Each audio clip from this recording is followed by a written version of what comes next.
Hey guys, James Milne, E42. I've had a lot of you come to me and ask for some how-to videos on how to get Polyglot up and running. And most of you are using the Raspberry Pi platform. So I'm going to go ahead and use that today, and we'll walk through the basics on how to get from A to Z. So first thing you got to do is you actually got to go get yourself a Raspberry Pi. So if you jump out to Amazon, your favorite retailer, you're going to Google Raspberry Pi. The Model B is the latest. I think they just announced a B plus. Any of the devices will work. So I'd probably recommend something like the Kana kit, starter kit that has the SD card, the case, the AC adapter, a USB SD card reader. That way you can get everything going. So if you decide to buy one of those kits, so be it. If not, you can buy all the pieces individually. But what you'll need is you'll need a SD card. You'll need the Raspberry Pi itself. And then some sort of SD card reader to actually flash the SD card or put the operating system on the SD card for the Raspberry Pi. So go ahead and buy yourself one of those, and then we'll come back here in just a minute. Okay, you got yourself a Raspberry Pi. You've got the SD card reader. Go ahead and pop the SD card in there, plug it into your USB port on your computer. Once we do so, you should get a nice little pop-up. Something like that says you're going to have to format it. This is a Windows computer. We're actually going to be running Linux over there. The file systems are not compatible, so Windows is not going to be able to read the drive.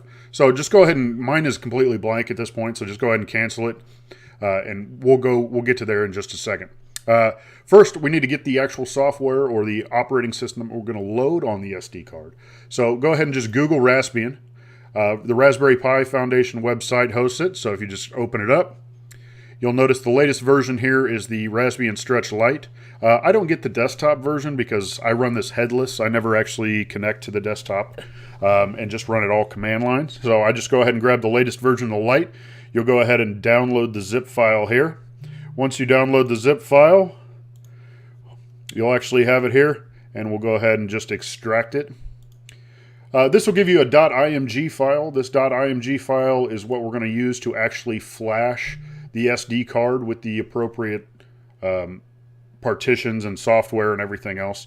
So once it all extracts here, I use a program called Etcher. Etcher is available on most platforms, Mac, Windows, whatever. We'll go ahead and select our image. We'll go ahead and select our Raspbian image that we just extracted. It automatically selected my SD card slot. In this case, I have an 8 gig SD card in there. That's plenty of room for Polyglot. So I'll just go ahead and select it. Then I'll hit flash. It'll take roughly anywhere from 10 to 15 minutes to flash and verify and do all its fun stuff. I'll go ahead and pause the video while we wait, and we'll come back in just a minute. Now you'll notice the flashing's about done. Don't get too excited yet, because as it's finishing, now it'll go back through and start validating just to make sure that the write was correct. After all, we are formatting at a block level here. So again, wait for your second 100% here, and as soon as that's done, we'll be right back with you. Okay, now that I've finished, it's going to pop up this nice, beautiful format disk. Hey, you can't use this drive without formatting it, error. We're going to use Linux, so we can kind of ignore this error. Just go ahead and hit cancel for us. It's going to tell us it's not accessible, clearly. It will also give us this boot drive, boot F here. This actually contains all the files that the Raspbian image uses to boot. It's a very small partition, and it actually boots into that partition that Windows just said it couldn't read. So you'll notice actually two different extra drives. If you look on your computer, you'll notice that you have this boot partition or boot drive, and then you'll have another drive. Mine happen to be F and G. Yours can be whatever they are going to be.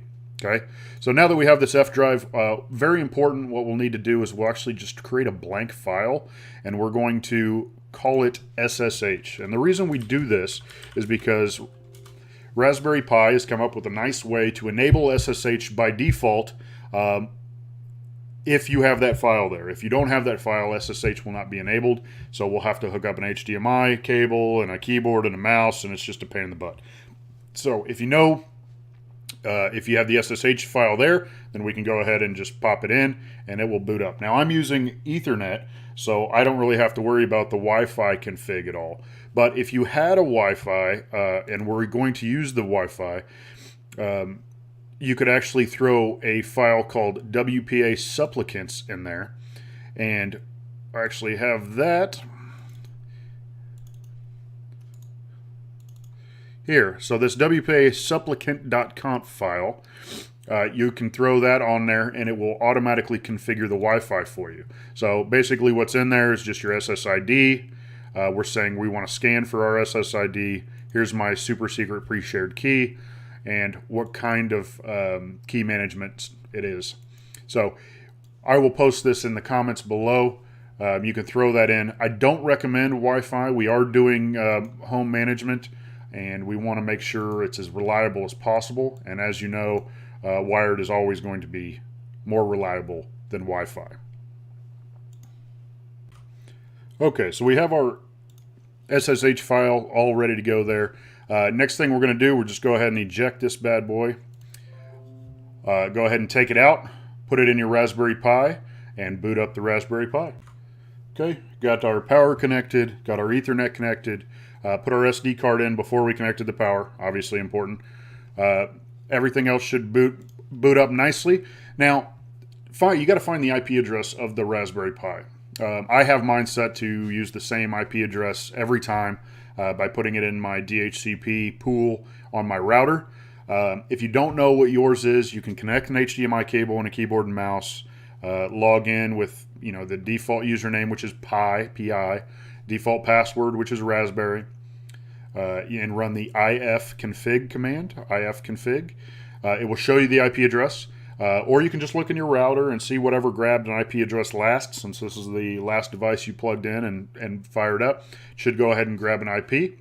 So once you do that, you're going to want to go ahead and connect to your Raspberry Pi over SSH. You may still be doing this if you did it over HDMI and a keyboard and a mouse. You'll see the same stuff. So then we're going to accept and save this key. This is the host key for SSH because I'm connecting over SSH. I'm going to enter my username and password. So it's Pi and Raspberry. Okay. You will see a warning here that it wants you to change the password. So let's go ahead and do that first. There's our command to change the password. We have to enter our current existing password and then the new password you want to use, if I could type. Okay.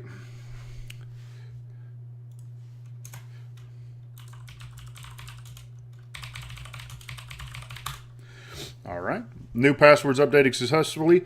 If that ifconfig command that I was talking about before, there's the IP address right there. So if you did connect the HDMI cable and your keyboard and mouse and then logged in with the Pi and Raspberry username and password, and then ran that ifconfig command, there's your IP address. So at this point, you should be able to SSH to it. Make sure that you can. Make sure you can get to this login prompt right here. I use Secure CRT. You can use PuTTY. You can use whatever else you want. Any SSH client is perfectly fine. So get to this point right here, then join me in the next video and we'll actually get Polyglot going.